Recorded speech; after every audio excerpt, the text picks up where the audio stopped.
Okay.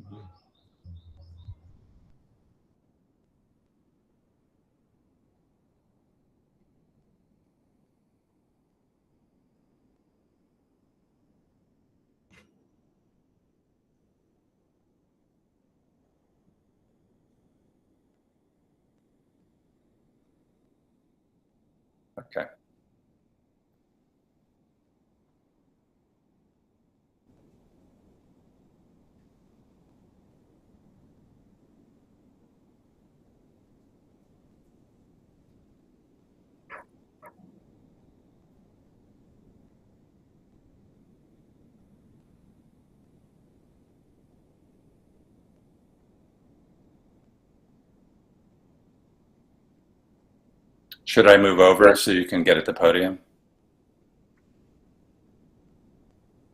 What?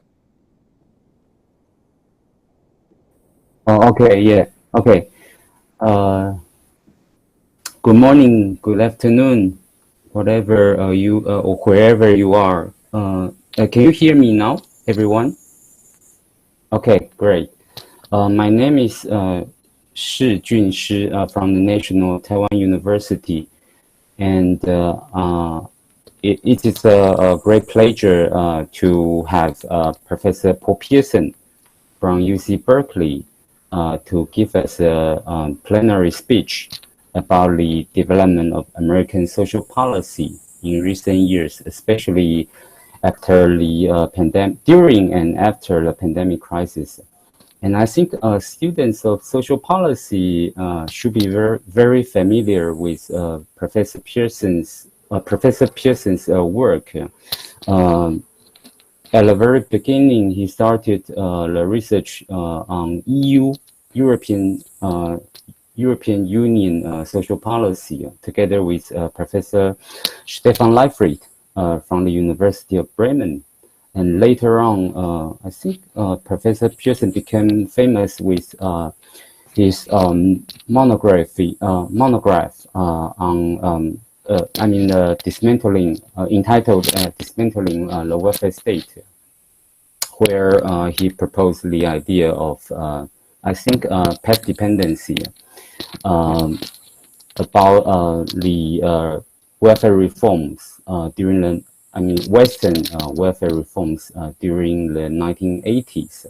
Later on, also, as I remember, the edited volume, the New Politics of the Welfare State in 2000, I think, where he invited also many famous scholars discussing on the, especially on the topics around past dependency, mostly institutional persistence of the welfare state. But in recent decades, we noticed that Professor Pearson moved his interest to American social policy. Oh, but I should also like to mention he also collaborated with those big names such as Sida Skocpol and Jacob Hecker on American social policy, and under the umbrella of historical institutionalism. So that's what we have learned much from his work. And today, I don't want to waste too much time introducing his work, and I would like to leave most of the time to him for the presentation. So may I invite you here forward to move forward to the podium. Okay. Thank you very much for that really kind introduction, and it was great to get a chance to talk to you a little before about your experiences in Germany, and since I've spent a bunch of time in Germany thinking about and studying social policy there as well. And thanks to all the organizers for inviting me to give this talk. It's a strange setup, though I quite enjoyed developing my avatar and somehow making it to the conference room. I haven't done anything quite like this before, and of course I'm a long way away from where most of you are. It's just just about to be dark here on Friday evening, and I guess it's midday Saturday for you.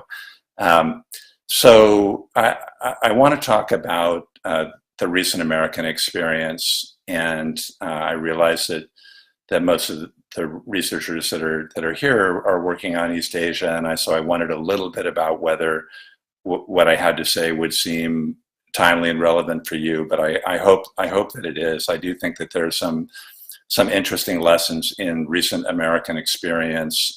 Some of them having to do with that topic of path dependence that was just mentioned, because I think the United States, like many countries, experienced a very sharp shock to the system with the arrival of the pandemic.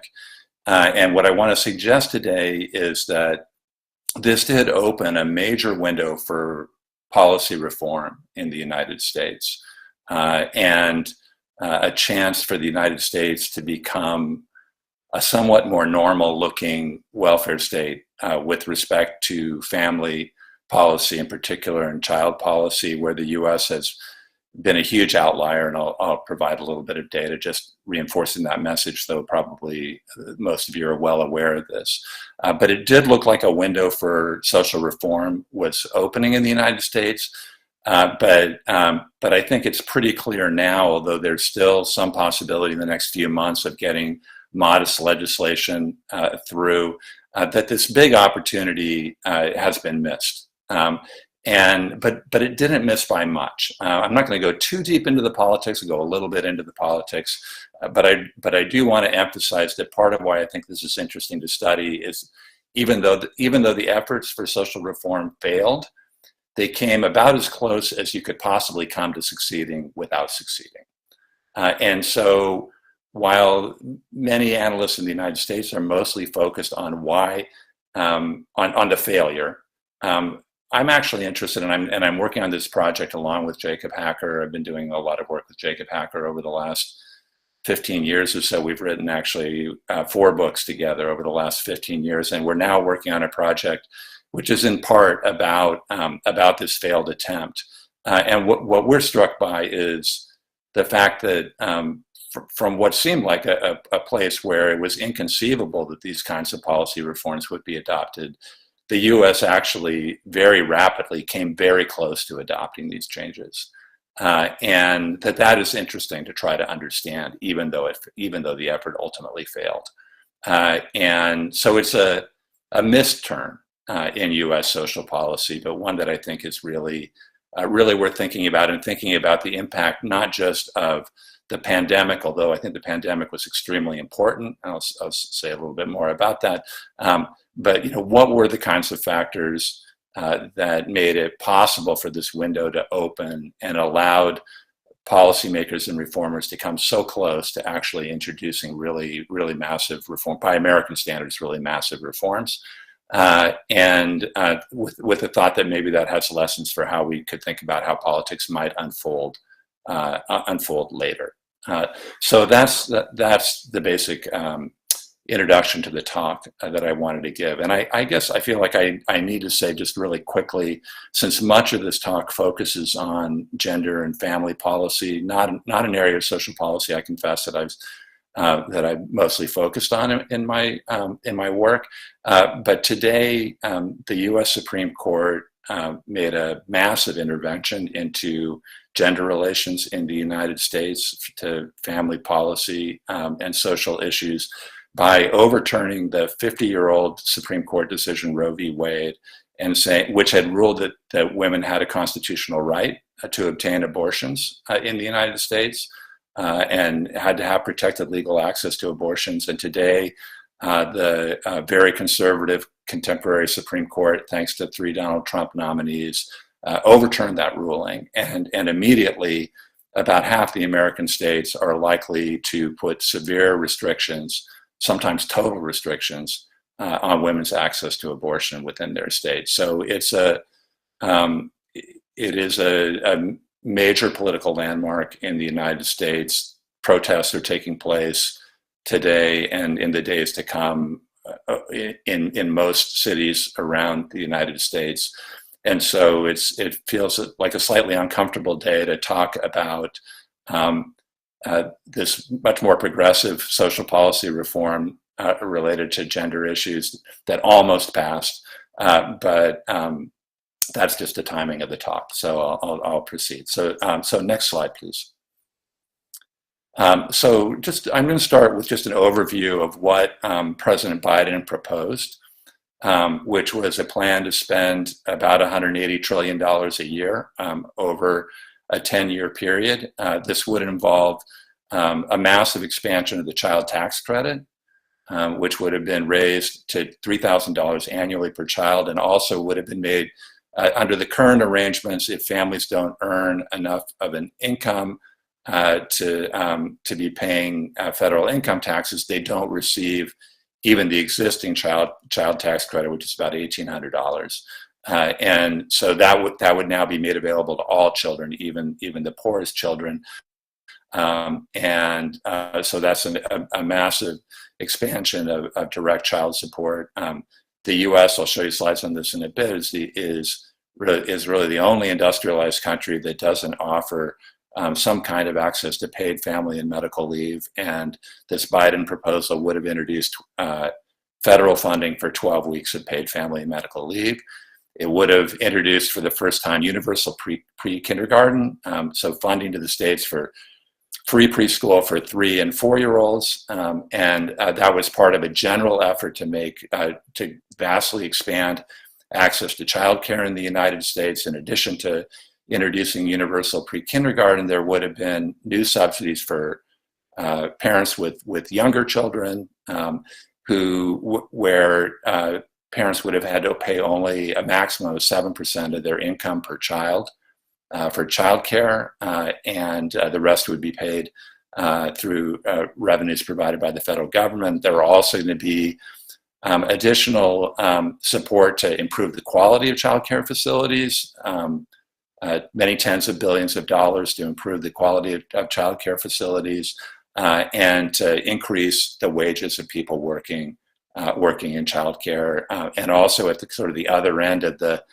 youth spectrum, 2 years of free community college for all American citizens would have access to that, and actually not just American citizens, but anybody living in the country. Many of these programs actually are pretty modest by international standards, but they would have been a revolution for the United States. It would have, we would have looked like a kind of normal welfare state in terms of the basic apparatus of support for families. But the United States doesn't look anything like that now. And I'll show you some slides about this in a bit, about to drive home what an outlier the U.S. Is and has been. So this is a big proposal, and ultimately it failed. They were unable to get this agreement through Congress. Actually, let me just show you a couple more slides first. Next slide, please. So this slide shows this is just the impact of the child tax credit to give you an idea. The U.S. has the highest child poverty rate among advanced industrial democracies. Implementation of just the child tax credit portion of this bill would have cut the child poverty rate almost in half, and would have had particularly dramatic effects and reductions for Black and Latino families who disproportionately have kids in acute poverty. So just a really dramatic change. And of course, the child tax credit piece was just one piece of this broader initiative to provide some more support for families with children. Next slide. This shows what the improvement in poverty rates would be for a variety of states. And really the only reason I put this slide on there, because we don't really need to get into the details of all these individual states, but on the far right you see the small rural state of West Virginia, very poor state, which you can see would have seen a dramatic rate of reduction in its child poverty rate if this legislation had been passed.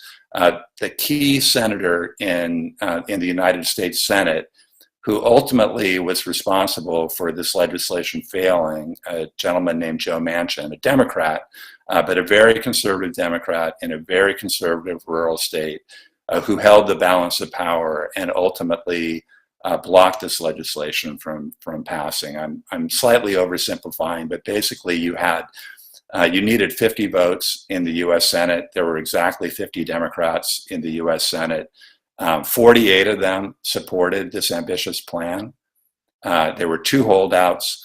One of the two holdouts, the senator from Arizona, was willing to go a pretty long way in the direction of passing it. You probably would have had to compromise with her.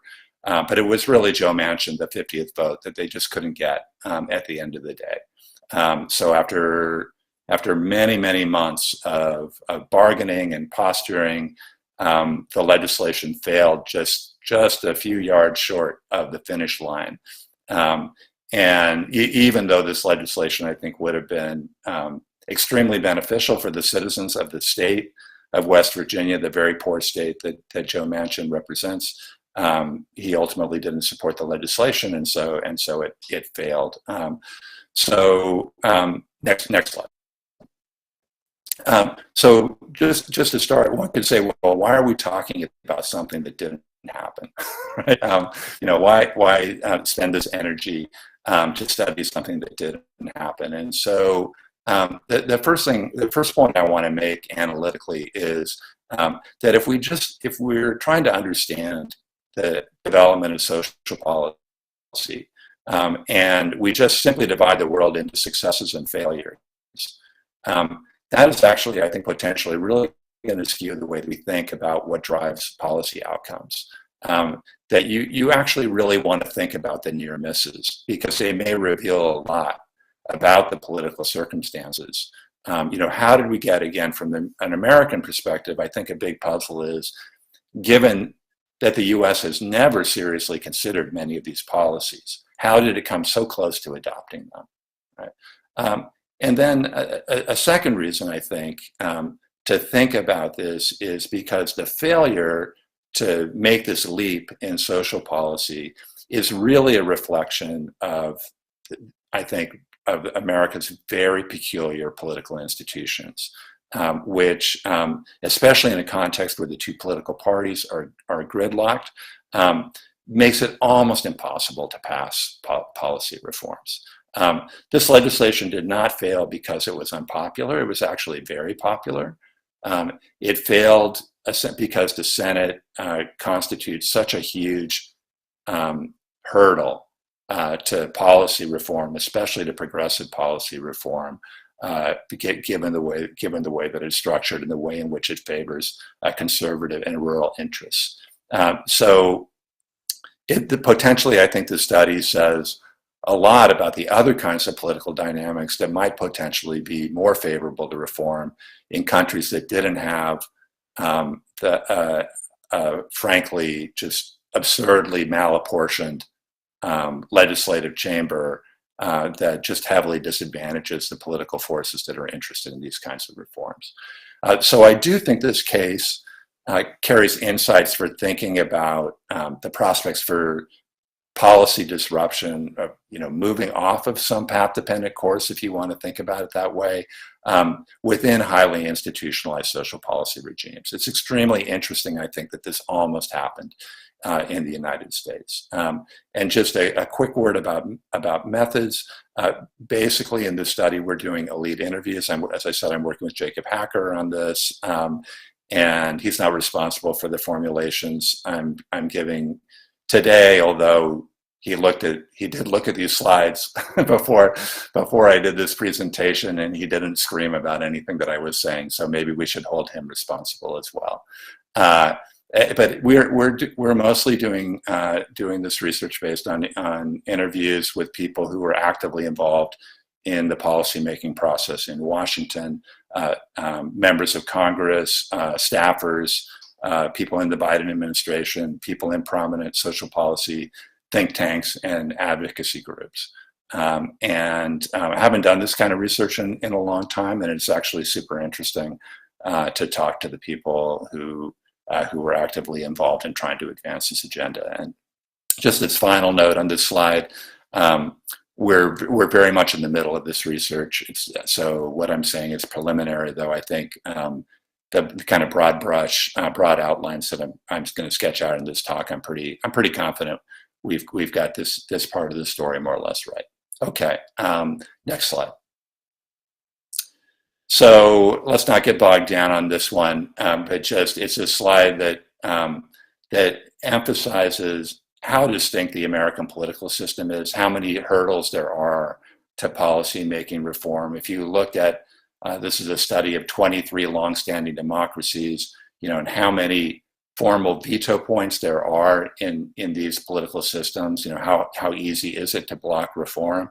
And the US is a huge outlier. The American constitutional framework makes it extraordinarily difficult to pass legislation, especially when you have two polarized political parties. And as I said before, the way the US Senate has evolved in the last 15 years or so in a way that really advantages the Republican Party and rural areas of the country have just made it that much more difficult to introduce reform. Okay, next slide. I'm going to now back up. I'm going to come back to what happened in the US in the last couple of years, but before I do that, I wanted to give you a quick sense of what an outlier the US is with respect to family policies. Julia Lynch wrote a wonderful book, now it must be almost 15 years old, in which she looks at comparative welfare states and what the age distribution of benefits is in those welfare states. How much they provide benefits for people at different points in the age distribution, and the U.S. is way at the old age end of the spectrum in terms of where resources go. Almost nothing for kids and young families, but a lot, quite a bit actually for the elderly. We're the only country that has its social health insurance system was specifically set up for people over 65 years old and nobody else. That's changed a little bit over the years, but it's we've got a welfare state for the elderly and then just much more patchwork stuff for everybody else. And so there's Lynch's study, and then also this really nice paper by Ferragina and Caleb Kaiser, which looked at employment-friendly family policies, things that made it possible for women to combine child rearing and work, paid work. Child rearing is work, but paid work. And they say that there was what they call a silent revolution between 1980 and roughly 2010. That's what their study covers, which shifted towards substantial expansion of employment-friendly family policies like child allowances, paid parental leave, public or subsidized childcare, and they review what happened in a wide range of countries, 18 rich democracies, and they note that this trend began in social democratic countries for the most part. You can see that from EASP Anderson's 3 Worlds of Welfare Capitalism, I think brings out that point pretty well, as well as his later work.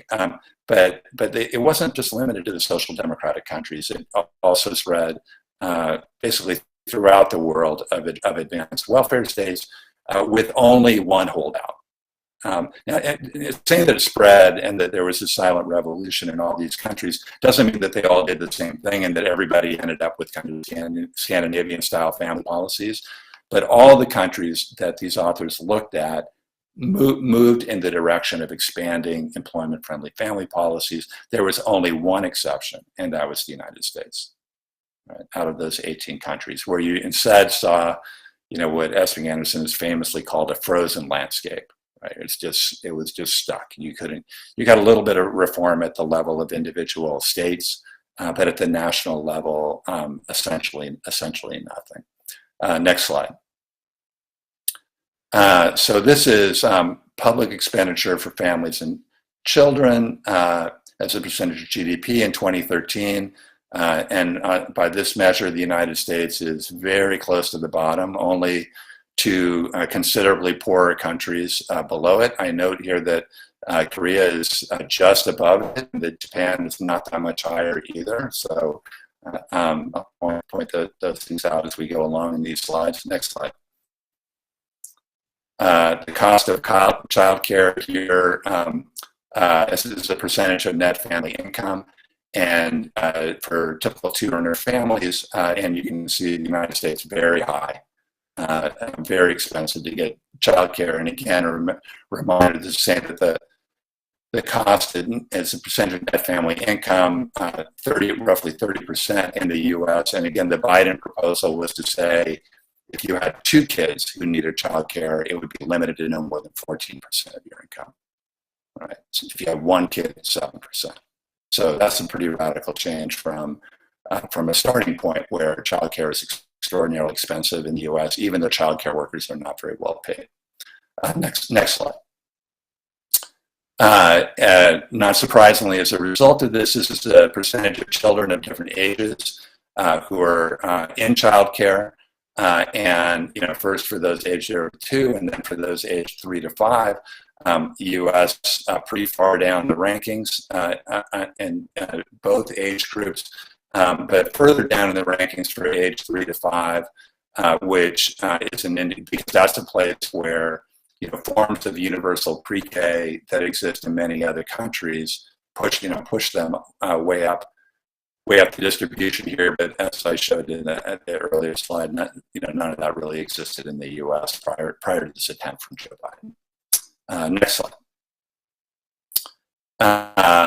Parental leave. Everybody else has some form of paid parental leave, or either through government or mandated by government for employers. The United States, 0 weeks of paid parental leave at the very bottom of this distribution. Next slide. Just a map showing the same thing.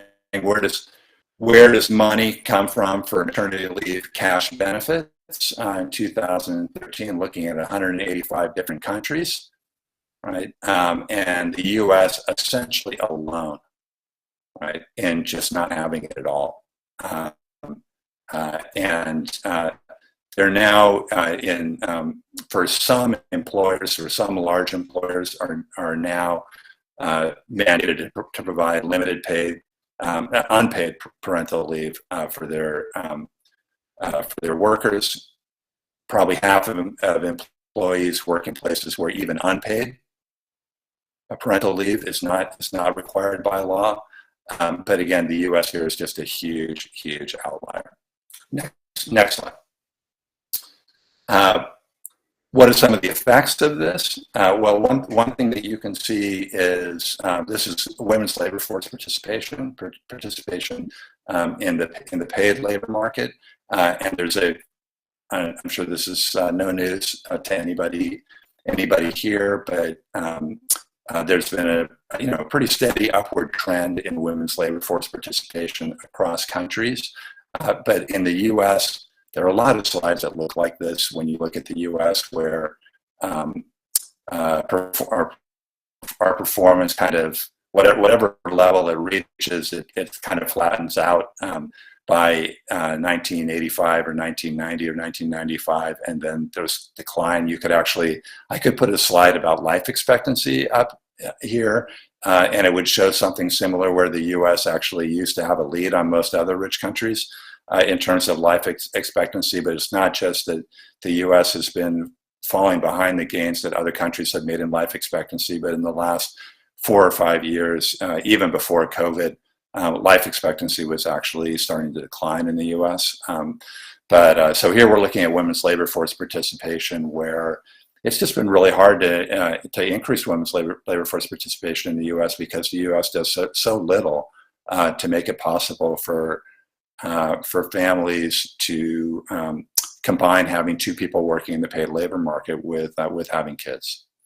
Next slide. And of course, unsurprisingly,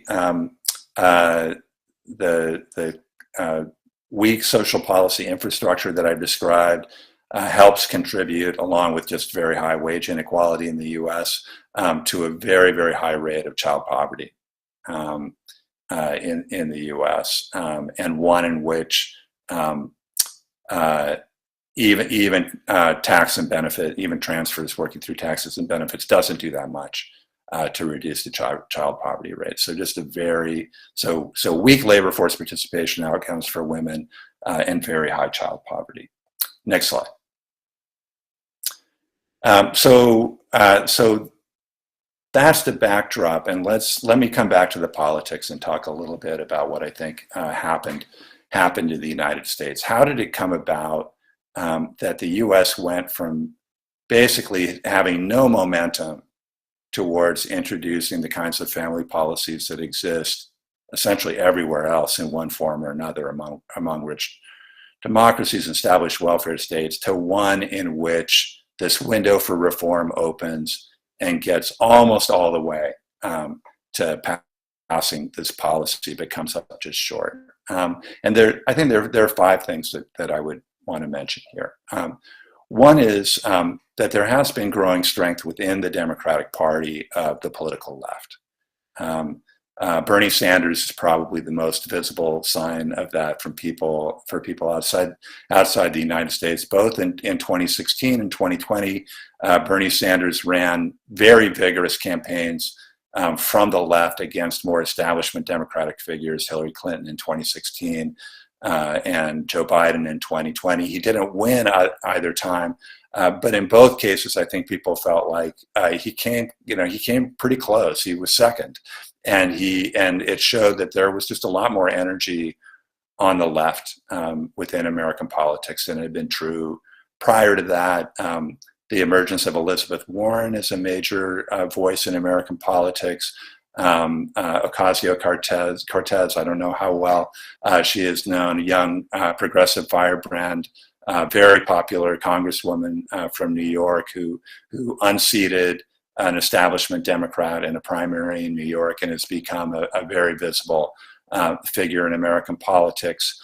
So the left is rising, and in our interviews we've heard repeatedly from people that the more establishment or mainstream Democrats really felt like they needed to be attentive to the kinds of demands that were emerging on the left if they were going to hold the party together and if they were going to be able to stay in control of the political coalition. So Ocasio-Cortez in New York was a potential rival to Charles Schumer, who is the Senate Majority Leader, like the leading Democrat in the Senate, who is also from New York State. And many of our interviews suggested Schumer had to worry about the possibility that he was going to be challenged for his Senate seat by Ocasio-Cortez, given how popular she was. So the left is getting stronger. Within policy circles, and this comes out really clearly in our interviews in Congress, in the major think tanks, in the advocacy groups, there was a real explosion of interest in issues having to do with family policy and childcare in the last 5 or 6 years. And some of this is driven by research, which shows what a big price American society pays, how damaging it is to the quality of life of American citizens, to the quality of life of American families, to the economy, to have raising a family be as economically burdensome as it has become in the United States. So this again shows up that there were a lot of people in policymaking circles who were really ready when this window opened to propose some ambitious social policies. And when I say in bold here that this needs to be unpacked, this idea that that policymakers are talking about this more, right? The policy intellectuals on the left are talking about this stuff more, and people in Congress on the staffs are talking about this more.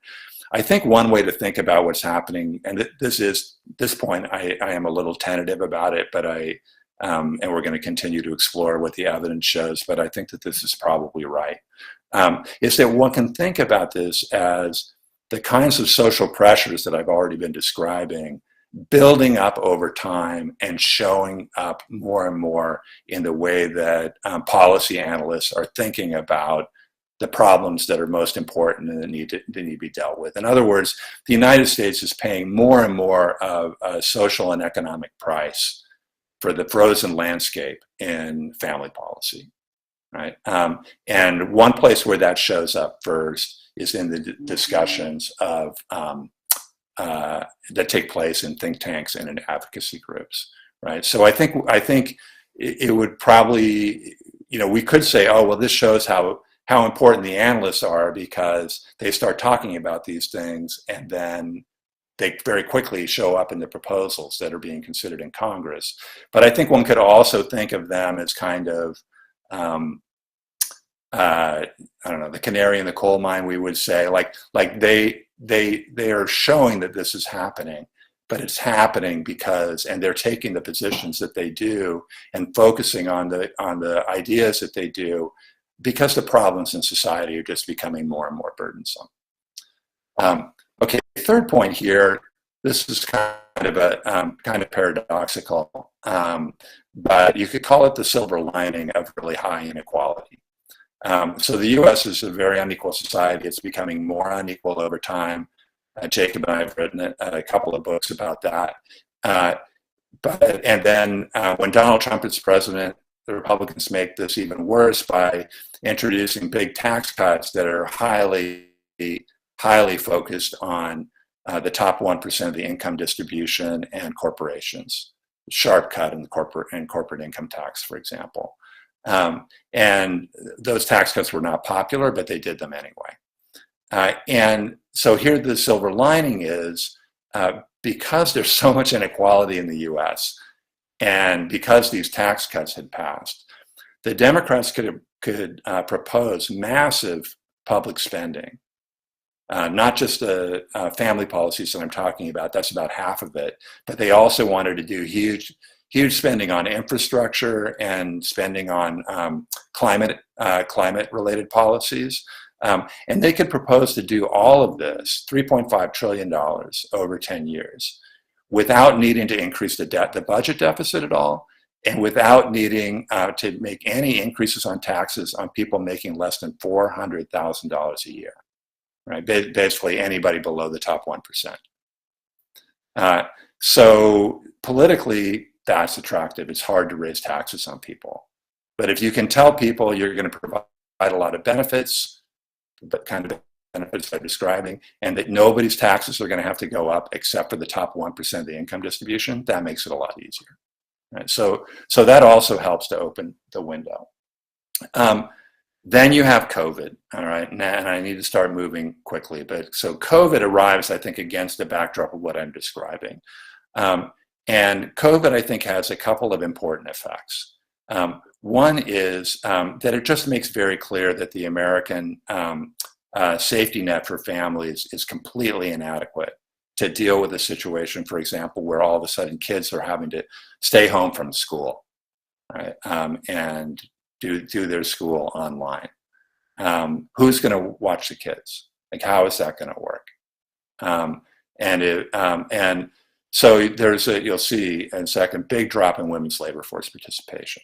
And the second effect of COVID was the federal government began writing big checks in response to the economic crisis and social disruption associated with COVID. And so the idea that you were going to spend $1 trillion, $2 trillion, $3 trillion on new social policies just becomes a lot more plausible in a world in which both parties have been supporting much more expansive spending in the wake of COVID. And then finally, the 2020 election delivers what we call a trifecta, barely. The Democrats gain control of the House, the presidency and the Senate, though the Senate is actually 50 Democrats and 50 Republicans. The vice president, who's a Democrat, gets to break the tie, so Democrats have effective control. But if they lose a single vote, like they did with Joe Manchin, they can't do things. But they did have those 50 seats, and they did have the vice president, and so they could imagine passing these very ambitious reforms. Okay, next slide. So here's the 2 points that I already made about COVID. It reveals the inadequacies of existing family policies, and it loosens constraints on public expenditure. Next slide. Changes in labor force participation. The bottom line there, you can see, is women with young children. Right. So by far the sharpest drop, and a very slow recovery in women's labor force participation. Next slide, please. This was not the case in a bunch of other countries. It is in some. I'm going to show Japan in a second, but you can see Denmark, the United Kingdom, Norway, Australia. None of these countries saw the kind of divergence in outcome in declining labor force participation that you see in the U.S. Next slide, please. Japan does. Japan looks kind of like the U.S. And so maybe in the Q&A, you guys can explain to me what was going on in Japan. Next slide. This is just a slide that gives you an idea of how much spending was poured in, both by the Trump administration and Republicans in Congress, and then by Joe Biden. There would have been just a huge increase in poverty in the U.S. Had there not been just major infusions of cash into the economy, much of it in the form of checks that were written to families and individuals. And so this I think really did help just make it seem like a less radical thing to talk about a $3,000 child tax credit. Next slide, please. Okay, so I'm winding up, which is good. My time.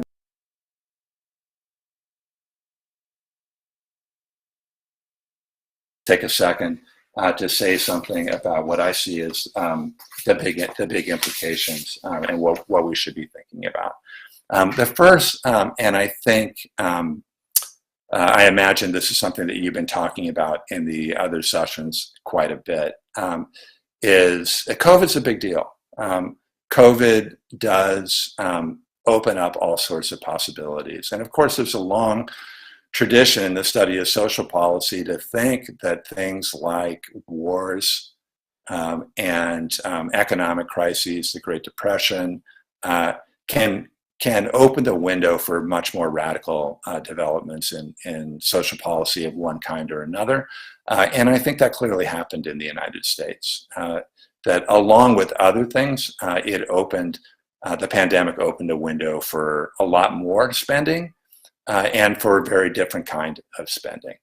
But what the different kind of spending was going to look like, I think in order to understand that, you have to look at a bunch of other things, which I've tried to do in this talk. There were other things that were going on politically, some of them relatively recent developments, some of them much longer term developments, which generated a really important new set of demands, extraordinary demands for a different kind of social policy. And again, not different from what other countries have done. It's actually the policies that I described at the beginning of this talk that President Biden and the Democrats were proposing are actually quite normal, even modest in comparative perspective.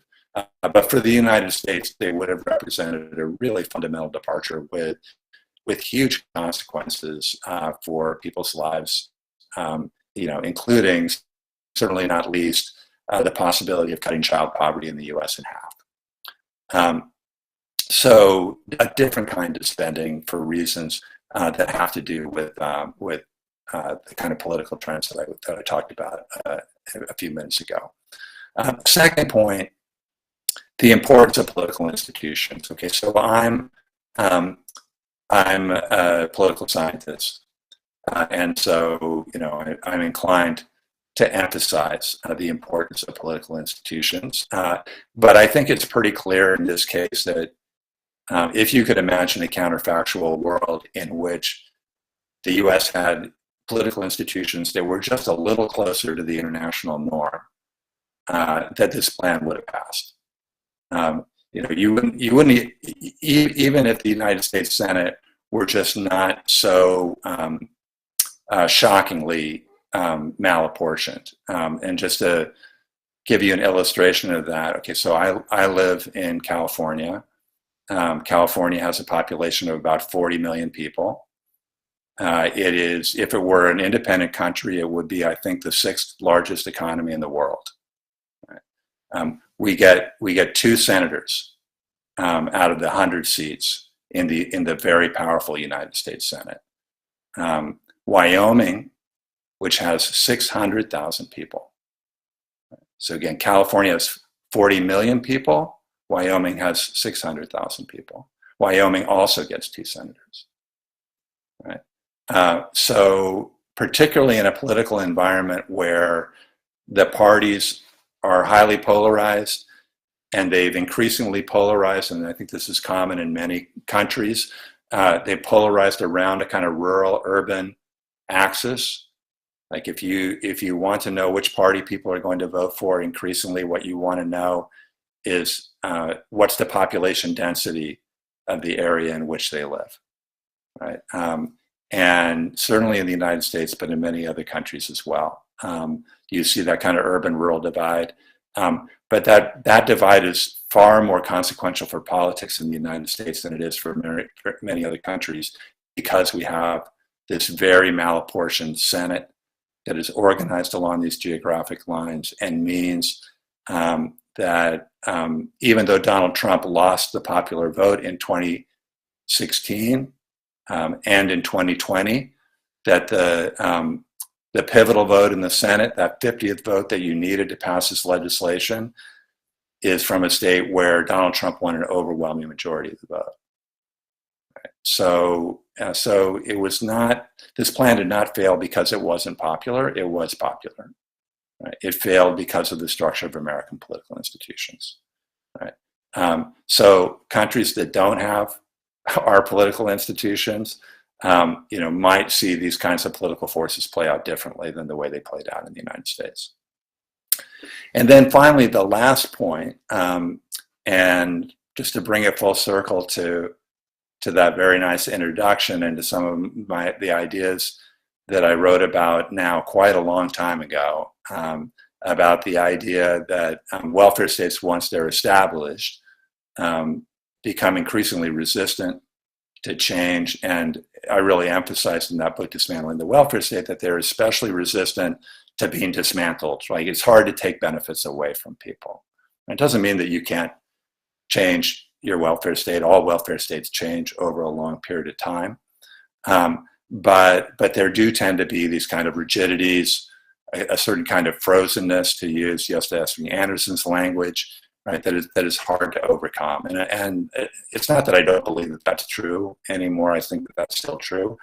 But I think that in the story that I've been telling today about the American experience, you can see some limits to path dependence. You can see how pent-up demand for some very important social needs that are just not being met by a society can create opportunities, can create windows of opportunity, especially under the kind of crisis conditions that come out of a pandemic, to almost break through, right, that path dependence. And I would argue, had it not been for the extreme challenges associated with getting reform through American political institutions, you would have seen the emergence, you would have seen that silent revolution that took place in so many other countries with respect to employment-friendly family policies.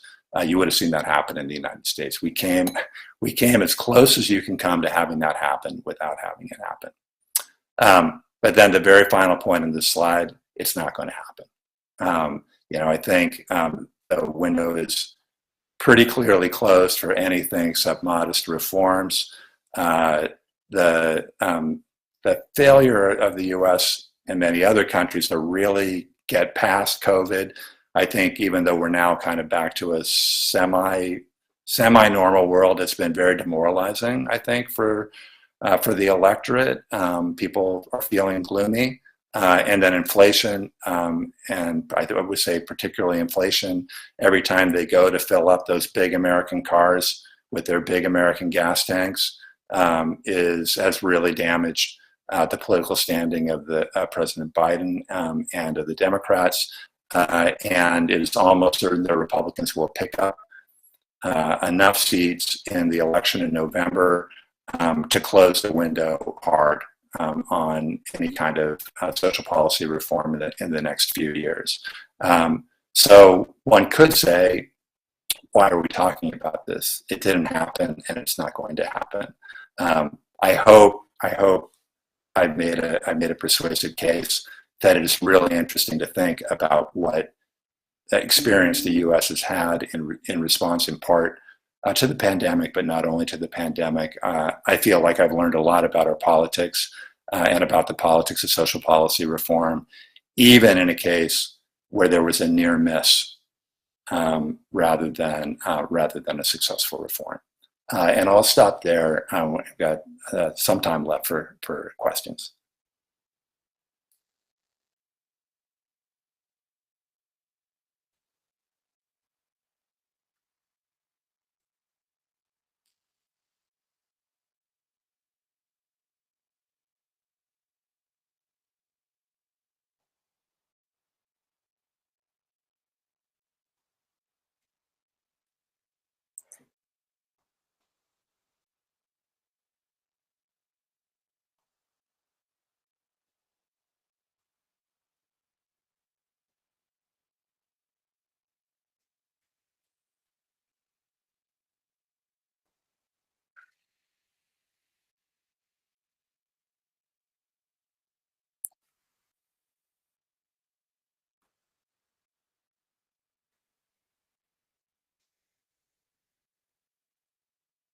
You're not quite in the chair yet. Yeah.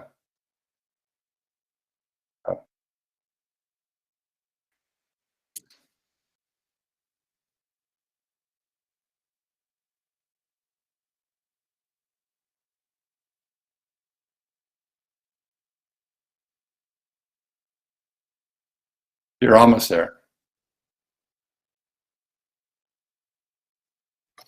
Okay, sorry. So again, 10 to 15 minutes for Q&A, and the first question already showing up in chat room is about the comparison between the Great Depression and this time. So how would you evaluate this time, this crisis? And the second one I see is about the explanation about the no pen redistribution by Trump's tax cuts. Maybe you could talk a little bit more about this. And the third one is about the state-led reform are likely to happen. State-level reform are likely to happen in the United States. Yes. And so maybe the family policy development depends on the demographic structure of the United States. So maybe you could respond to these three questions first. Yes, sure. They're all great questions. Let me deal with the one about taxes first, because that's the most straightforward.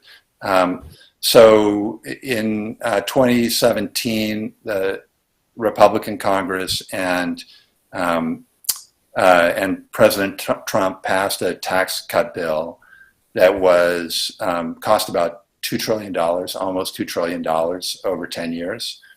And those tax cuts went overwhelmingly to the very wealthiest Americans and to corporations. And so if you just reverse those tax cuts on those groups, that gives you, $1.5 trillion to spend or something like that, right? But on top of that, there's so much wealth and income concentrated at the top of the income distribution in the U.S. I mean, Jacob and I have written about this, others have written about it too. Their inequality has grown in many countries, but the top 1% share that Piketty and Sayas have written about is particularly great in the United States. It's around 20% of total income is in the top 1% of the income distribution. It's really, really astonishing. You can just tax those people more, right? And it's not that it's like simple to tax those people, but compared with the political challenges that would come if you had to tax ordinary citizens in order to raise the money that you needed to fund these social programs, that would be politically more difficult. So it is kind of a striking thing that the Democrats could propose so much money being spent, right? All these new programs, $350 billion a year for the entire package, including the climate stuff and infrastructure. They could propose all of that without increasing the deficit and without taxing anybody making less than $400,000 a year, right? It's pretty, so that's politically, that's appealing to a lot of politicians to do that. The New Deal, there are a number of really important differences. And of course, the Democrats this time, I think they hope that they could do kind of a small New Deal, right? I mean, not the whole thing, but Biden's ambition was far greater than any recent Democratic president. You know, Obama didn't try to do anything this ambitious. Clinton didn't try to do anything this ambitious. And so I do think the backdrop of a crisis is very similar to the New Deal in the effect that it had. But I think the difference is, first of all, there are two big differences. The electoral victory that the Democrats won in 2020 was much more modest than the electoral victory that Roosevelt won in 1932. And 1934, he won another big victory in 1934 in the midterm elections. So Democrats just had huge majorities in those years. And even though many of those Democrats were pretty conservative, they were from the South, you just had a big majority to do a lot of things with.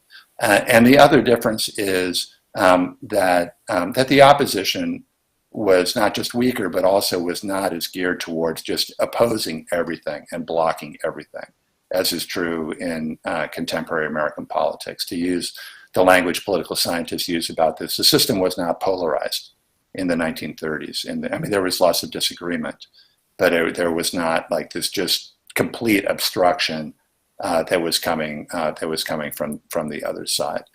And then finally, the point about the states, yes, I think that's right. I think, and this has actually been true for recent years, to the extent that there are going to be significant initiatives, they're going to happen at the state level. And some of that has already happened, particularly in states where Democrats are strong, like in California. But the states, of course, have fewer resources to do this than the national government does. And the irony is that the greatest need is actually in the states that won't do these kinds of things, right? The states that are controlled by the Republican Party, that are more rural, that are poorer. It's partly why I wanted to put up just a little bit of information about West Virginia, which is a poor rural state and has massive child poverty, right? You're not going to get, so what you're starting to see in the US is a very uneven map where some states have more generous social policies than others do, depending mostly on whether they're Democrat controlled or Republican controlled.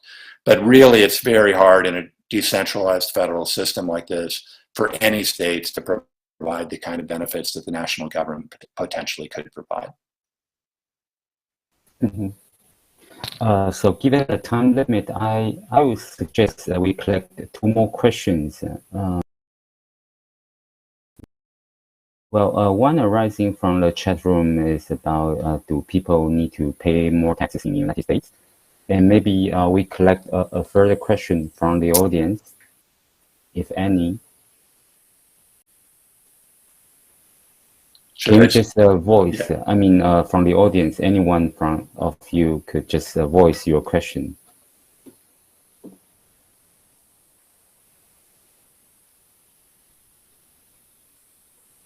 Otherwise, I will abuse my privilege as the chair and ask one question, because I'm also interested in past dependency.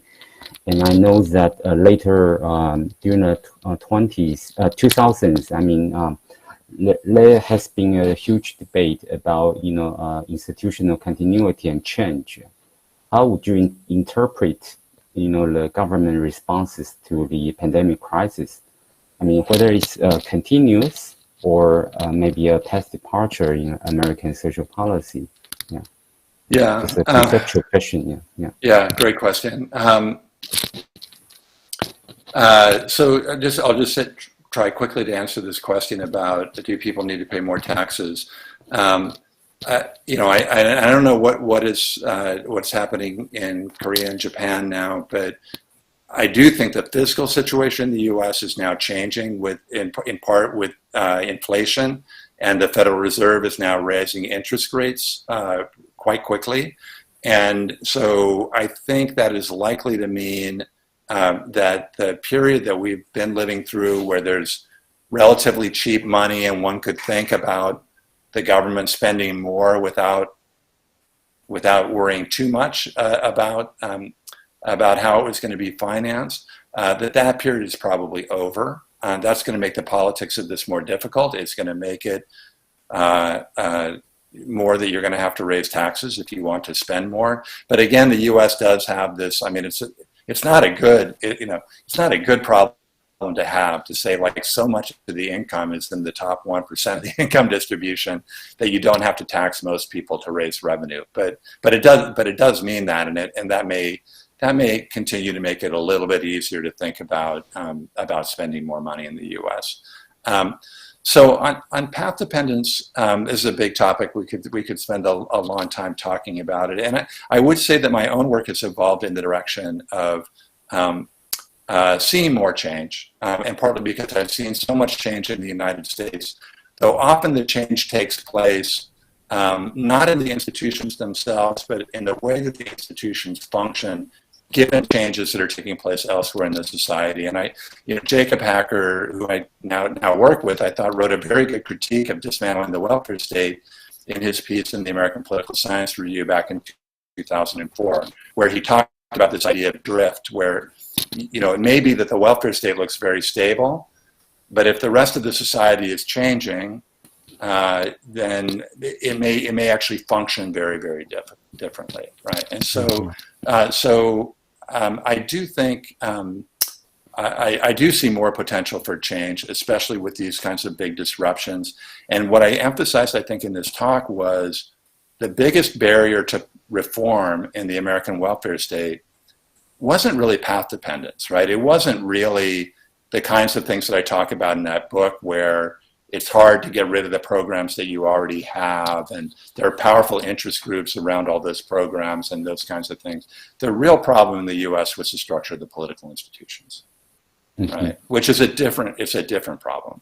It also has the effect of meaning you can't change things, right?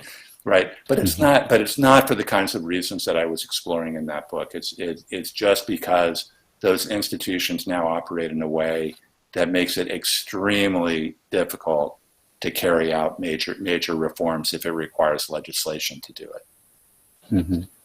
I also see two Japanese colleagues already offer answer to your initial question about the dropping rate of female labor force participation. It's largely because they work in the section of irregular employment, which has been very vulnerable, to the pandemic crisis. Got it. And the other question arising is about the political motive for family policy in America, because in Japan, and largely in East Asia, it has been the dropping fertility rate. Is that also the motive for American politicians? I would say no, which is interesting. I think the main drivers are concern about child poverty and concern about women's labor force participation. I think those are the two the two main drivers. I mean, we have less of a fertility problem. I mean, that is becoming an issue in the U.S. and it's also connected. Could potentially be connected with demographic change in the U.S. and immigration. And one thing I think that is actually kind of interesting in the U.S. is that there are some voices in the Republican Party that are now getting interested in family policy and the idea of providing some kind of child benefit. Mitt Romney, who was the Republican nominee for president in 2012, has his own plan, different than the Biden plan, but that also involved more generous child benefits. He didn't support the Biden initiative or any of this, but you do hear voices on the right who are showing interest in this, and I think among conservatives, the fertility issues and frankly the fertility of white Americans, right, of native-born Americans and white Americans, is something of growing concern in the U.S. on the political right. But I don't think that it was a big driver for the Biden initiative, which is an interesting comparison to make. Mm-hmm. Okay. Due to time limit, I'm sorry. Although I see one further question, but I'm afraid we don't have time more to deal with it. I'm sorry. So I would, on behalf of the EASP, I would like to express our gratitude to Professor Pearson for this great talk, which helps us really understand the current development of American social policy. And may I suggest we give a big applause to this talk. Thank you very much. Thank you. I would like to, I would like to remind the audience of the final plenary speech, which takes place in the early evening of Korean time. Please also join us in the concluding event. Yongjun, as the chair, would you like to say something? No? Okay. Professor Pearson, thank you again. Thank you so much. I really enjoyed it. See you soon in the near future. That would be wonderful. Thank you. Stay well. Thank you. Bye-bye. Good night. Good night.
Okay.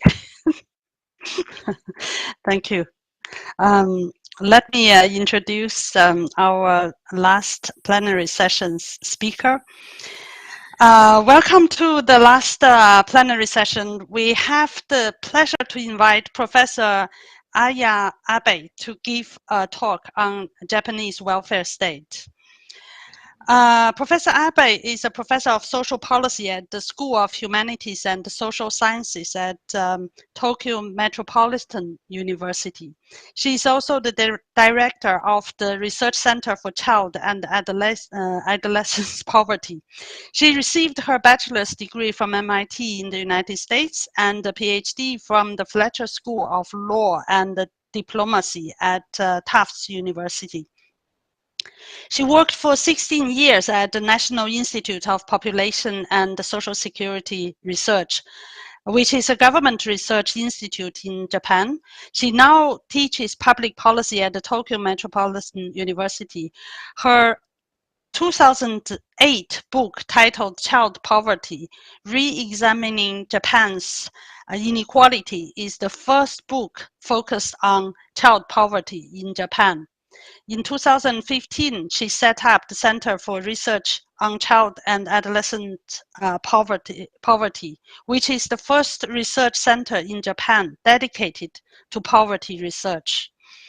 Path breaking always involves courage, foresight, and perseverance. We are excited to have Professor Abe to share her research and thoughts with us today. The talk she is going to give is In Transition, ? Japanese welfare state before or after COVID-19. Professor Abe, the floor is yours. Thank you very much. Is my voice getting to everyone? Okay. Okay, can you hear me? Yeah, no problem. Yeah. Okay. Thank you for the introduction, and thank you for inviting me to be at the plenary. And I'm sorry I'm the last bit of this very exciting conference, and I'm sure everyone really want to relax and have a dinner or have a drink or something. But please, feel free to get a glass of wine or beer and listen to me if you may. Okay, today I'm going to talk about the Japanese welfare state, and the latter half of my work is mostly from the model family approach project that Professor Wang is coordinating with us, and I'm sure she's in the audience somewhere, and she has presented some work earlier today or not yesterday, but today I'm going to just use this as an illustrative way to show how Japanese welfare state is performing against other Asian countries. Next slide, please. Next, please.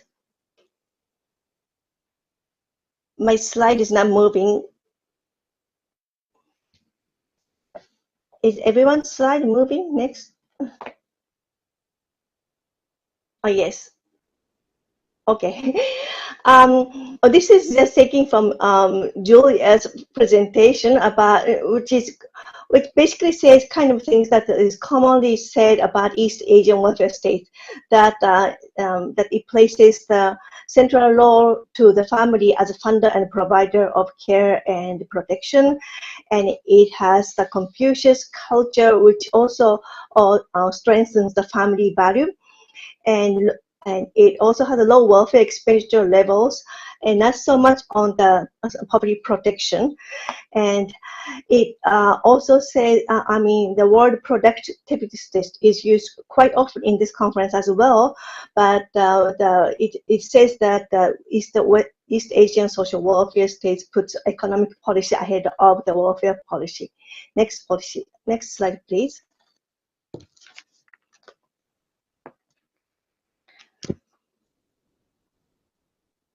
Next slide, please.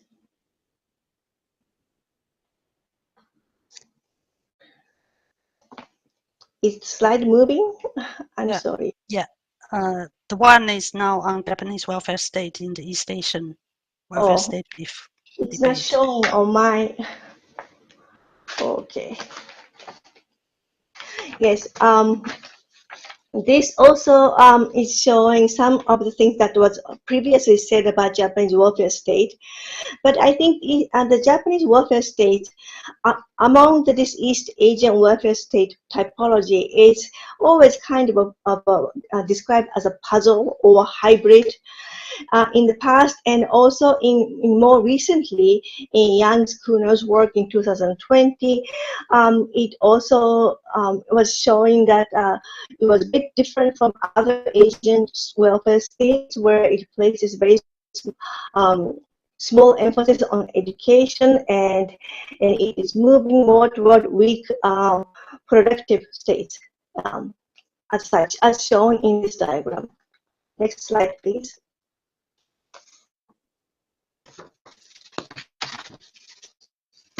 Yes.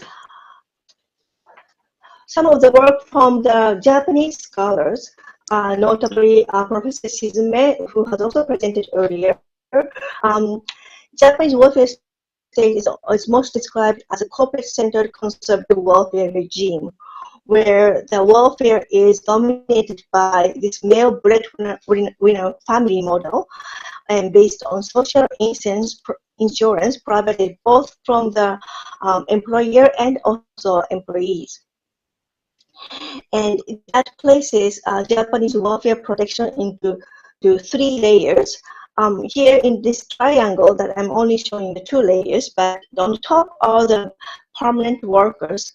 This permanent work status, I think, is very peculiar to Japan, where the worker is promised lifelong employment until his or her retirement age. And on the second layer is the non-permanent, what we call hiseki workers. And on the bottom are the ones who are not protected at all, who are not in the labor market. For example, gig workers, the Uber platform workers, and such are not even considered to be laborers in Japanese labor law, so that they become at the bottom of the triangle. Yes, next slide, please. The slide of looking from the poverty perspective. But all this former studies from the poverty perspective, I think is we can see a little bit of a different picture. For example, a lot of the works use the size of welfare state, as in percent of social spending as a percentage of GDP and so forth. But because we have really huge elderly population and it is getting larger, it is hard to just conclude anything from this size of welfare state.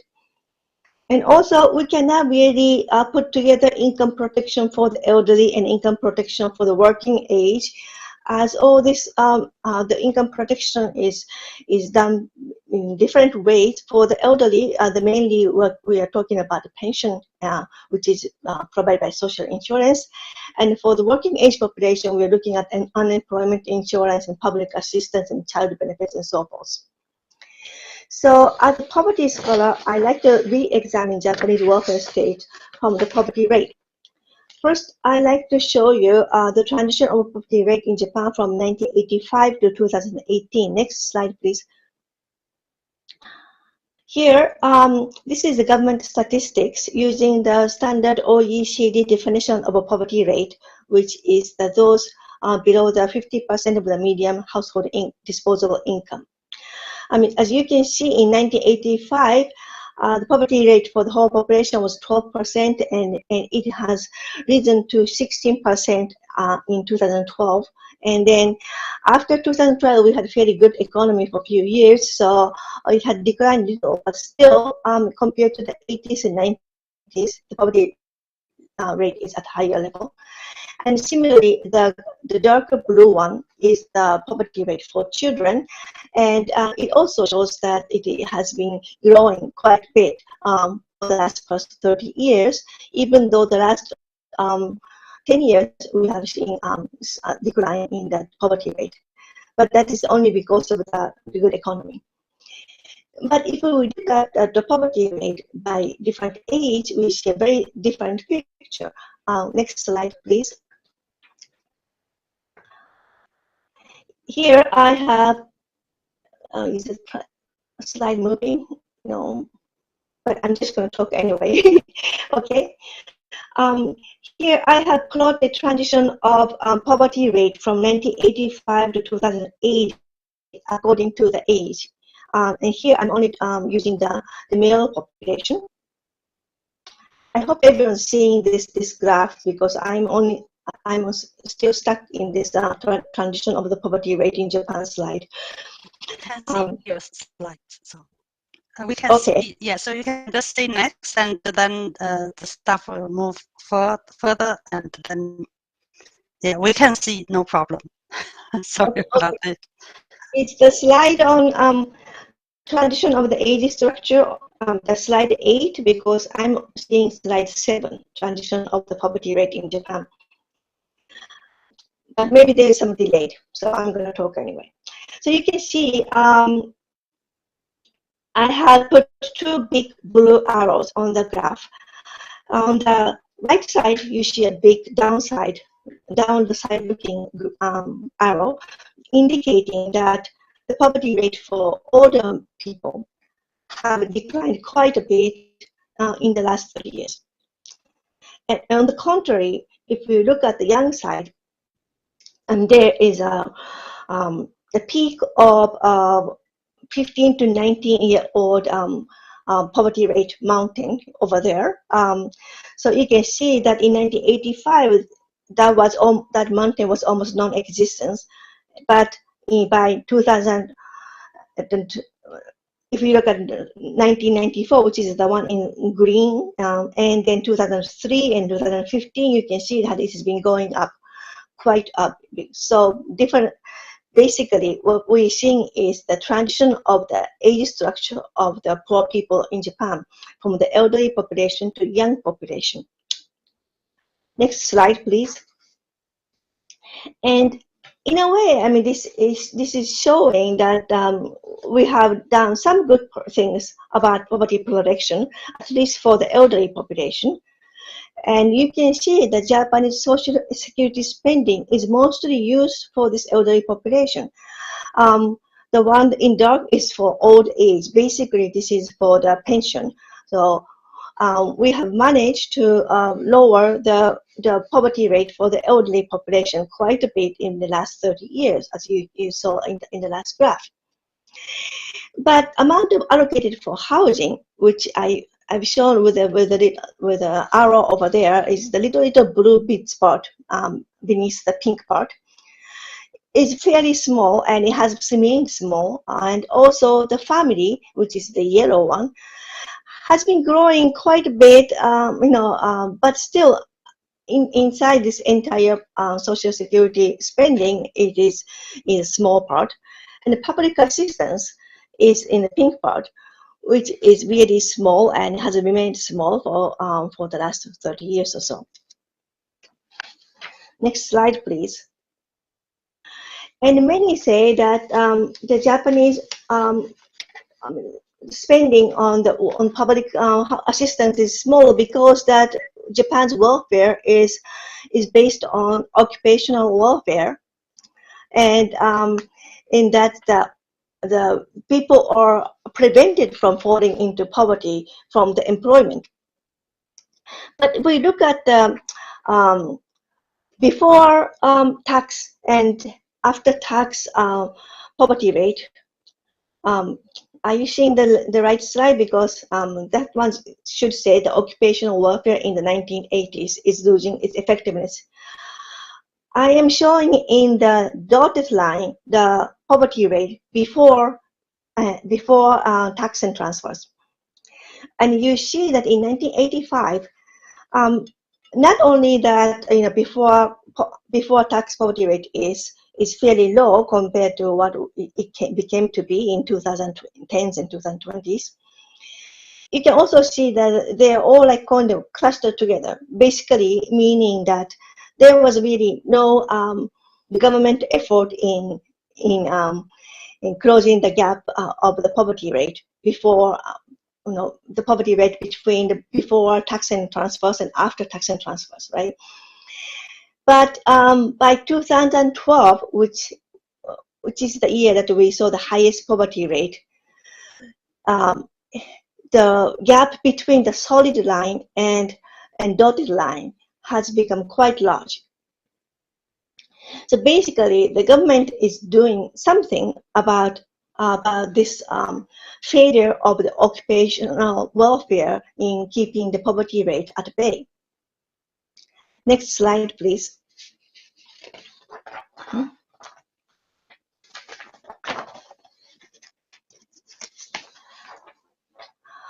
And I think the turning point in Japanese welfare state is around 2009 and 2012. And 2012 is the year that we saw the highest poverty rate so far. And we might see the higher one after COVID, but we do not have the numbers yet. You see that this is shown in the poverty rate by age and by sex.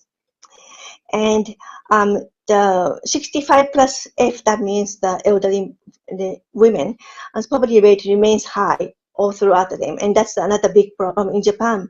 But if we look at other age brackets, you see that the convergence of the poverty rate in 2009. And up until 2009, the poverty rate for the elderly men kept going down. And up until 2009 and 2012, poverty rate for the young people and children kept going up, right?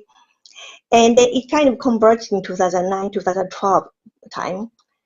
And then after that, if you look at carefully, actually, the poverty rate for elderly is going up slightly. So it reversed the trend of going down. And then around 2009 and 2012, the poverty rate for, after that, the poverty rate for younger generation, the working age generation, and also children started to go down.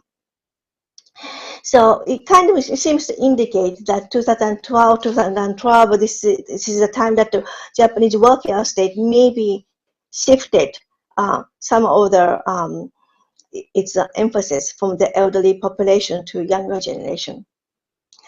And if we look at the policy developments after 2009, next slide, please. There are, in just about 10 years, we have seen quite a lot of big leap. I mean, I started to be a researcher long before 2009, and at that time, I thought some of these policies would never be implemented during my lifetime. But the things are happening quite rapidly in Japan since 2009. In 2010, we abolished the tuition for public high schools. The mandatory education is only up to junior high school, up to age 15, and the parents had to pay the tuition for the high schools, and up until then. So 2010 was the year where the tuition for at least public high schools were waived. In 2013, we had the law to promote measures against child poverty. In 2015, we have the law to assist those with livelihood difficulties. I don't know, there was the official English translation for this, but you see that the name in Chinese characters over there, which included for the first time the housing benefit for the poor. And in 2019, we abolished the fees for preschools and kindergartens. So basically, the preschool education became basically free of charge. In 2020, we introduced the scholarships for university students from low-income families and waived tuition. And up until then, we had student loans for the students from the low-income families, but we did not have any grant-based scholarships. And also, we started assistance for tuition of private high schools in 2020. And of course, we had in 2020 COVID-19 benefits, and in Japan, I mean, many of the talks in this conference talked about the COVID response from different countries, and you probably have heard of it already. But we had universal benefit for all residents in Japan, which was quite generous. And also, again, for families with children for 2021, 2022, and also the low-income and single-parent families with children. So these kind of things are kind of really new developments in Japan, and makes me think maybe the welfare state in Japan is indeed in transition. Next slide, please. The 3 research questions. So here I have 3 research questions. First, the importance of occupational welfare. How does Japan in 2020 perform in terms of keeping the living standard of people by occupational welfare, i.e. earnings, compared to other Asian societies? The second question is redistribution. How does Japan 2020 perform in terms of closing the gap between the middle class and low-income family? And third one is the central role of family penalty per se. How does Japan 2020 compare in terms of compensating costs related to child and therefore reducing the family penalty compared to other Asian countries? Next slide, please. The model family approach. Next slide, please. This project is conducted by 7 principal investigators headed by Professor Wang of University of Hong Kong, and also a number of graduate students from each of these universities. And I am thankful to all of them for making this presentation possible. Next slide, please. The method is called model family approach. And basically, this is approach where we collect program information on social contributions, tax and tax benefits, and cash benefits in each society for several, or in our case, many family profiles. And I said program information basically because it is not the actual data, should I say. For example, if we look at social contributions, we have this family prototype, and then we calculate if this person's earning is this, and this person should pay according to tax code this and this much. But that might be the same, it may not be the same as the amount that families for that profile actually pay, or the average of all the families in that category. So I say it's a program information. And we added several enhancements. One is that we also included some service benefits, things like childcare and health. And also we try to capture some cost. And of course, the cost includes everything from food to housing. We collected costs for housing, education, health, and so forth. But in my presentation, I'm going to only use housing and education and health. And we also try to capture COVID-19 related benefits. Next slide, please. And here are the models, the profiles that we have collected. 6 income cases and 8 family types. And actually, we have a lot more of like worker types and specific and so forth. But I'm not going to use that in my slides. So I'm basically keeping to this basic model. Next slide, please. And here I must say something about limits of the model family approach. First of all, it is a hypothetical, like I said. It does not take into the take-up rate or other actual restriction on receiving benefits. And most notably, for example, if the family's income is below the public assistance level in Japan, we assume that that family is receiving the public assistance, meaning that 100% take-up rate. But I'm sure that all the Japanese people in the audience will say that is a very, very hypothetical and very utopian way of looking at Japanese welfare states. And actually, the take-up is estimated to be only about 10 to 20%. So It is hypothetical, and it does not look at distribution of models in each society. For example, there is a model of single mother family at average earning of all workers and half average earning of all workers and so forth. But in reality, it might not be, it may be very rare case where the single mother actually earns the average amount of all the workers. So it could be like only 5% of the single mothers, or 95% of single mothers earn less than that. But we do calculate as one family model. And also, it takes earnings as given. For example, we set the earnings as average of all the workers, or half the size, or the minimum wage, and so forth. And if we look at actually the social policy, though, the government do try some policies to raise the income by promoting certain industries and providing training and so forth. So we cannot take into the effectiveness of policy in that respect, because we take earnings as a given. And it does not do well in treating services. For example, childcare. If it's public childcare given at free of charge, I mean, how much can we say that the benefit for that family is? Because we really cannot say how much it would cost to, if there's no private market, we cannot ascertain how much the value of that childcare service is in that country. But we do try our best. And it does not do well in counting cost, especially the quality aspect of the good is not taken into consideration. For example, housing.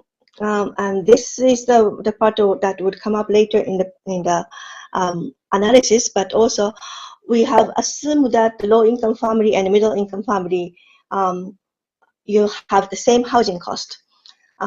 Taking the housing cost from the average housing cost of all the families in that the family type in that country.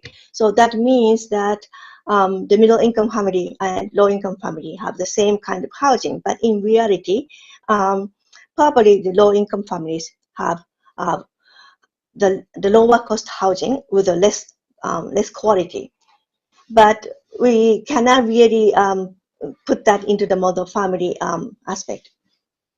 But however, I think this approach gives really big insight into the design of each society's welfare programs.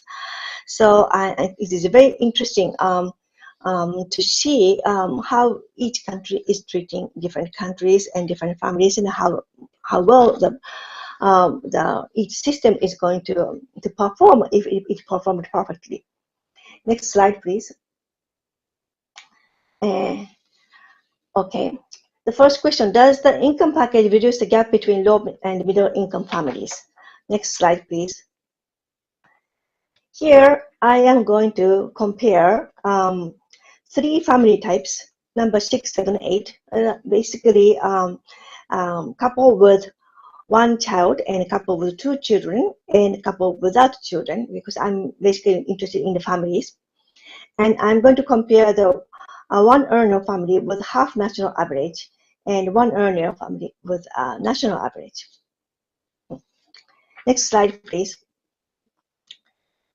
Okay, I'm still stuck at slide 8 or so, but I hope you are all seeing income packages of low versus middle income family coupled with 5-year-old and 1 male earner. Okay. And on the left side is the low income family, and on the right side is a middle income family. And here we can already see the answer to my first question, research question, if how is the Japanese occupational welfare fair compared to other East Asian societies? And by looking at the blue part, the earnings part, and at half average is on the left, and at the median is on the right, middle income, right? And you can see that already in Japan's blue, the earnings part is not really high among the six societies. The highest is Singapore, followed by Korea and Taiwan, and Hong Kong, and Japan is next to last from China. Okay, and this is only talking about men also. And if we look at the female earnings, it is even lower. Okay, and if you compare the left and right, you can see that all regions treat low-income family more generously, but there is a big difference in the way each region does that. Now, Hong Kong, Taiwan, and China provide generous net transfer, while Japan, Korea, and Singapore reduce tax and social insurance premiums. So in that way, they make the difference between, oh, yes, finally, the first slide went to the right one, yes. Okay, what am I saying? Yes. There's the way that there's a difference between these two patterns of making the difference between low and middle income, and also even looking at just a middle income family. Hong Kong, Taiwan, and China keep more or less zero net transfer, which is the yellow part. Oh, and I forgot to tell you that I am putting two cases for Japan. The one, Japan, what it just says Japan, it is the generous case where the public assistance is taken into consideration. And Japan's stringent case is the one where public assistance is not taken into consideration. And also, I would explain the yellow part, which is the net transfer, and I am excluding the medical and housing and child-related benefits from this net transfer. And where do they go? They go into other parts. For example, the light yellow, pink portion is net child-related cost. And this net child-related cost is the child care cost minus the child-related, not only child care, but also the education in terms of families with higher age children. And education costs, anything that is related to children, and then minus all the child-related benefits, such as child benefits and then child care assistance and all those things. So you can say that it is a net cost for the families for child care and education. And also the same thing is happening for the housing, which is the green part. So this is the housing cost minus housing benefits. And also the medical cost is dark green one. It is the out-of-pocket cost, the housing and the medical healthcare cost minus the healthcare benefits. So the yellow part is all other benefits. So mostly the taxes and social insurance premiums, and also other kind of benefits, livelihood benefits that is taken into account into the yellow part. Okay. So you can see that for the middle income family, Hong Kong, Taiwan, and China keep more or less zero negative net transfer. You can see that there's no yellow part in Hong Kong and Taiwan and China for middle income families, right? But for Japan, Korea, and Singapore, and there's very big negative net transfer for those families. And also the graphs, the line graph, I'm showing the disposable income, including the cost and not including the cost. So including the cost is the remaining disposable income after healthcare and child-related cost and housing cost. And so that is basically showing the actual living standard. And the blue part is not including the cost. So basically more closer to the definition of DPI. And if we compare the blue line and the light green line, you can see the order of the countries also differ. For example, for the low income case, if we do not count the cost, Taiwan has the highest income. But if you count the cost, actually Hong Kong has the highest income. And if we look at Japan, Japan performs fairly well accounting a cost if we look into the public assistance, if we count public assistance, but we perform the last, even lower than China if we count the cost. Actually, this part is all calculated with the PPP from the World Bank, so it is actually showing the actual income. Next slide, please. Here it's the same graph. I just put all the countries together so you can see the low and the middle income more closely and see the difference. And my question, next slide please, is how does income package actually reduce the inequality between low income and middle income? Here you should see this chart, a table actually. And on top, it says earning. That's where we start with. So, and it is showing that the low-income family has 50% of the middle-income family. I mean, that's the definition of this model family profile. So that's where we start with. So after just net transfer, like for example, in Japan's not stringent generous case, the low-income family's income goes up to 78% of the middle-income family. And you can see for Hong Kong 61, Korea 58, Singapore 53, Taiwan 64, China 57. And the next row, it says plus medical cost, medical out-of-pocket cost, right? And you can see that how the numbers move for each country and see which is the cost that is really making the gap bigger or smaller. For example, the housing cost. If we look at the Japan stringent case, I mean, this is the case where they do not have the public assistance.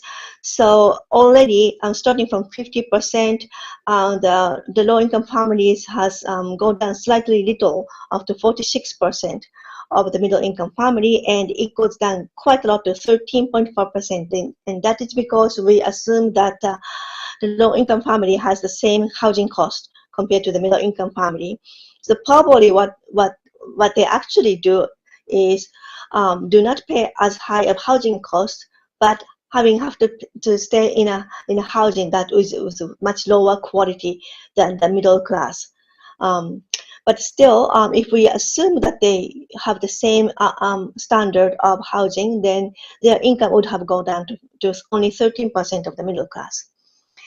And the net child-related cost actually closes the gap a little bit to 20, and the COVID-related benefits raises closes the gap a little bit even more. And so what you should look at is the last line and see how each country fares in terms of closing the gap. Starting from 50%, did it get bigger or smaller than the 50%? And you see that actually the China performs the best. If you discount Japan's generous case, that the lower income family's income is 72% of middle income family. And the worst is actually Japan's stringent case. And next to last is Singapore. Next slide, please.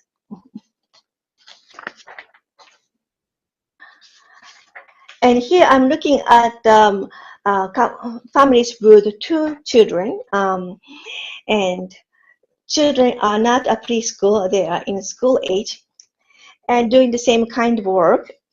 And this is the graph, and let's go to the table. Next slide, please. Again, we are all starting from 50%. And then if we look at the last row, number 6 is the final outcome. You can see that if Japan's generous case, if this family were to use public assistance, then actually their income would be higher than the middle class at 115.8% of the middle class income. And that's because the public assistance in Japan is very generous in providing for education cost and medical cost and healthcare cost and also housing cost, as well as the living food, the cost. But if we look at Japan's stringent case, it is actually only 36%. So actually the gap has widened. Hong Kong is 67%. Korea that's the best in this household type, is at 88.5%, and Taiwan is the China next 74%, Taiwan 70%, and Singapore is almost, it closes the gap a little bit, only by a little bit, to 54.6%. The difference between the last family type and this family type is this family type, the children are going to schools. So we include things like school meal cost and also all the education cost. Okay, next slide, please. And here,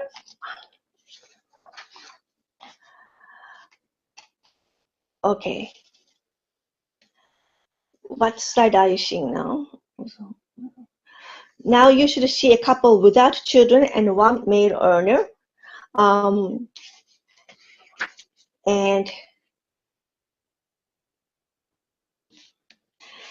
And if we go to the next slide with a table, it should have the same kind of table, but for a couple without children and one male earner. It is on slide 27.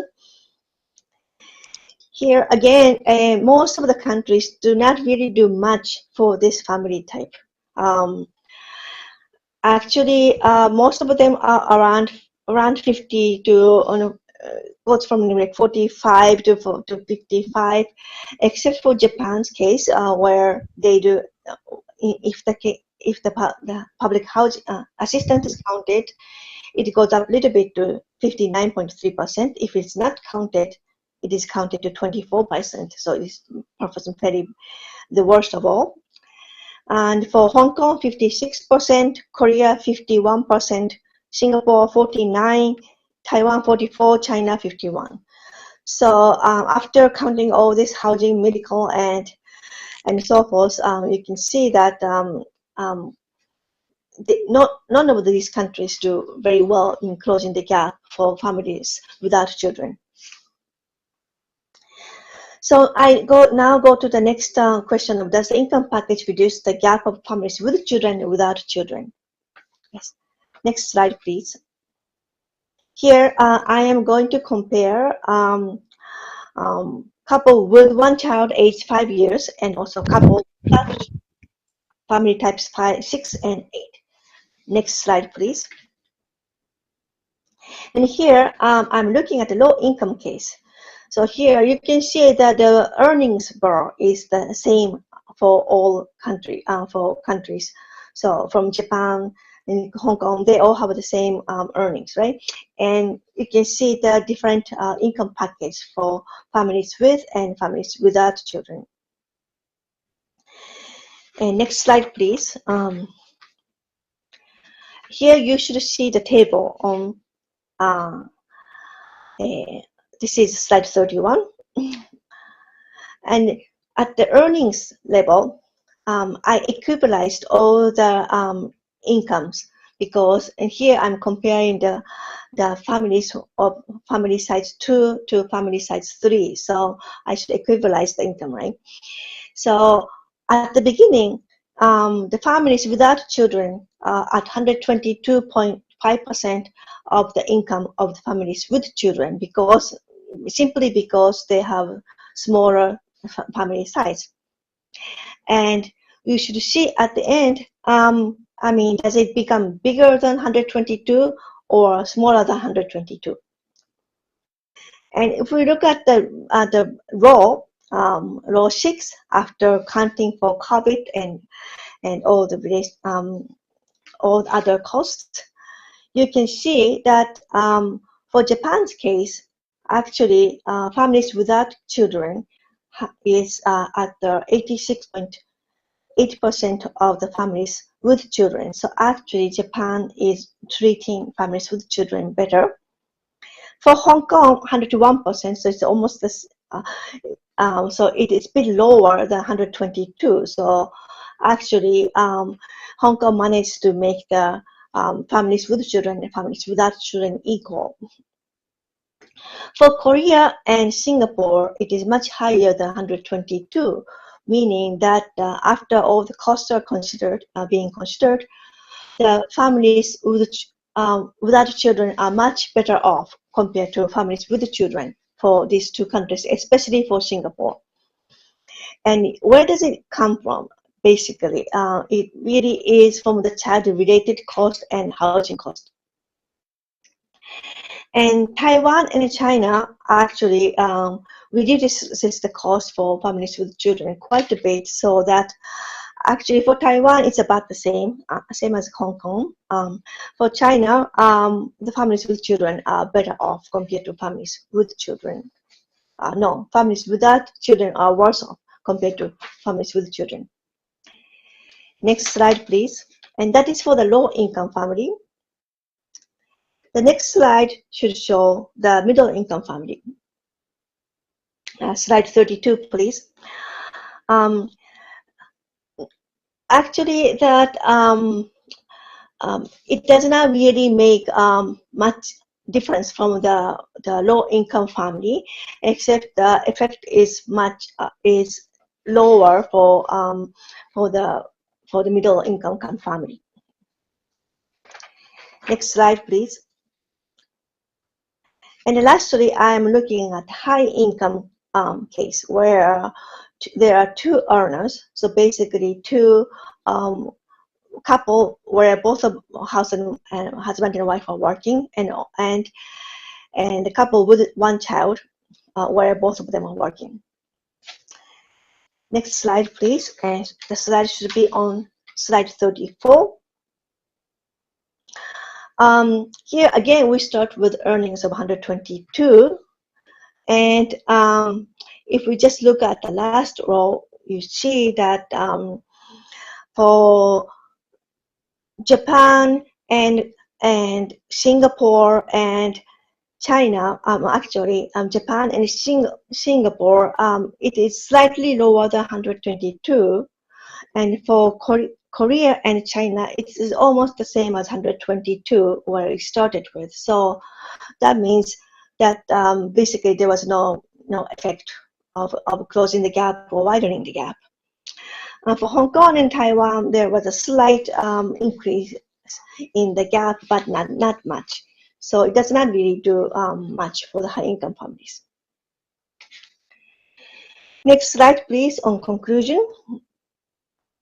Here, how does Japan compare in terms compared to other Asian societies? The first question: the occupational welfare is not really working anymore for Japan, and even looking at just model family case, it does not do well. And redistribution, only the existence of the public assistance makes Japan redistributive, and with PA, Japan performs the best, but without PA, Japan performs the worst.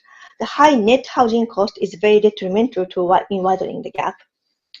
However, child-related net transfer and COVID benefit closes the gap a little bit. And then lastly, Japan managed to reduce the family penalty in all low, middle, and income family cases, as opposed to other Asian societies where they increase the family penalty or keep it about the same. Next slide, please. Limitations and looking beyond COVID-19. Aside from the limitations of the family approach, there is one big problem in this analysis where is that we only included the children of age 5, 7, and 14, and so it could not really capture all the expansion in educational assistance in Japan after 2020. And also, but still, I think nevertheless, the comparison with other Asian society depicts Japan as waning stress about corporate welfare. Redistribution effect is very, very small, which was the same as before. And but still, Japan may be becoming a more family-friendly, family-oriented welfare state. COVID-19 revived the interest in universal benefit, as I described. At the same time, worsened the government debt very significantly, which may put Japan further into retrenchment of the welfare state, and that really needs to be examined in future. Thank you, and thank you for sticking to the last for my talk. Thank you very much for the rich presentation, and it raised a lot of very interesting questions. I raised a lot of interest in my mind, and I think it's very thought-provoking. And so we have some questions already here, and maybe I just raise them. And the other people, if you have questions, please either raise your hand or put it in the question box. So the first question we have is, since 2012, Japan has promoted labor market flexibility, whether the welfare policies are supporting the labor market reform. This is from Professor Chen Jiwei. Okay, I think you're right in saying that, I don't know which is the cause and which is the effect, because the government promote the labor market flexibility, that government had to promote other redistributive policies as well, or vice versa. But I think they go hand in hand, and I think you're right. Yeah. And the second question is from Professor Yongjun Chua. And could you explain once again about the Japan stringent model? And what does it mean? Japan's stringent model is where I presume that the family, even if that family is below the public assistance level, income level, that they do not get public assistance, because to receive public assistance in Japan, they do not only have to pass the income test, but they have to pass the work test. They have to pass the family test, where no families, even if they do not live together, that they cannot support, and so forth. So it's very hard to receive public assistance, even if their income is below a certain level. Yeah, and the next question is Professor Yi Jin Hong, and she's asking, is public assistance in Japan very protective of the working age population? This is very insightful because Italy is also comparable as an aging society, yet Italian youth is the poorest demographic category. So it looks as if PA addresses this efficiently in Japan. Is this the case? The public assistance does not limit the age. So in that way, it should work as a protection for the working age population as well. But in reality, it is very hard for working age population to receive public assistance, because they are just told to go to to look for a job no matter what. And so you would have to really present a medical diagnosis saying that you cannot work for some reason and so forth to receive public assistance. So it's not really effective in protecting the working age. Yeah. Any other questions? Any hands up? Gosh, I can't see everyone. I do not see any hands up. But maybe can I ask a question myself? Yeah, I think I want to think a bit out of the box a bit. That since COVID-19, if you observe in many kind of countries like Australia and Europe, probably America as well, and there is this trend of people living in cities moving out of the bigger cities and settle in smaller towns. One of the important challenge you raised just now is about the housing, the expensive housing price. And that is also exactly the situation that motivated a lot of people moving out of bigger cities. cities in the West. And what you can also observe in China, they actually also use this kind of active policy to push people out of bigger cities. But one of the side effects is actually housing becomes sort of a less of a problem in bigger cities, as well as for people moving out of cities. So there is a lot of discussion about actually this kind of quite often it's economy or government-driven urbanization lifestyle. Is it going to change since COVID-19? Yeah. I think not only, I mean, long before COVID, the Japanese government has always been trying to diversify the population into local areas, because basically meaning that a lot of the smaller towns are being non-existent, and then if the population decline goes further, there will be non-existence in 10 years, in 20 years. So that the government has been really trying to get people out of the big cities to rural areas.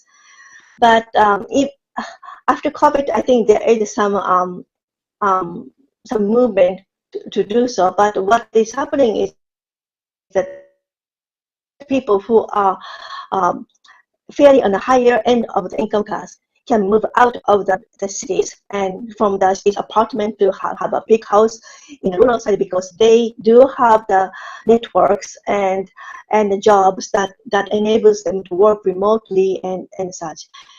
But many of the low-income families do not have that option, and so they cannot really move out of the big cities. Yeah, thank you. And Hong Jin knows, she was asking, probably following one of your earlier, but maybe I'll move on to the next. How did you define low middle income, and what data did you use, and what's the proportion of you used for your calculation? Okay. This is all using the model family approach. So basically, we say, okay, let's see a family A who has the middle income, and we use the average of the earnings survey from Japan. Say, okay, let's suppose this person is earning the average amount of the all workers in Japan. And for low income, we assume that this model family to be earning half as much. So that's the definition that I use. If a family earns half the national average, and then that is low income, and then national average is middle income. And if there are two earners, both earning the average, and that is high income. Yeah. Mm-hmm. And yeah. Oh, Kiwako said that, sorry, you did explain on the PPT of, yeah, this. And the next question is, thank you for giving such a comprehensive overview of the Japanese welfare system since the COVID-19. Have there been discussions in Japan on potential social policy reform? Hi, Julia. Thank you for the question. I think what is happening is we're still, most of the social policy and the new policies are implemented about the COVID-related policies still. So we are now really starting to think about post-COVID, but post-COVID, I think we are going to see a retrenchment. And I heard some of the discussions in other talks about the pandemic retrenchment going on because of the budget outlay. Because our government debt has really doubled in the last 2 years because of the very generous universal package, and that probably means that we are all, our hands are tied in implementing something new. There have been a lot of people talking about the possibility of having a universal basic income. And do you see that's going to happen in Japan? Again, I think that has gained some popularity, and some politicians are talking about that, but financially, I think it would be impossible, because just giving 100,000 yen in Japan, which is about $100, I think, was a really big outlay, and that was just a one-time thing. And universal benefit, I mean, basic benefit, that is like you have to do that like every month. So unless we have to change the structure or tax structure completely, we cannot really implement it financially. Yeah, great. Thank you for answering all the questions, and thank you very much for the stimulating talk. And yeah, and we will run out of time, so we can keep the conversation continue after the meeting. And thank you very much. I will give you a big applause. Thank you very Thank you. much.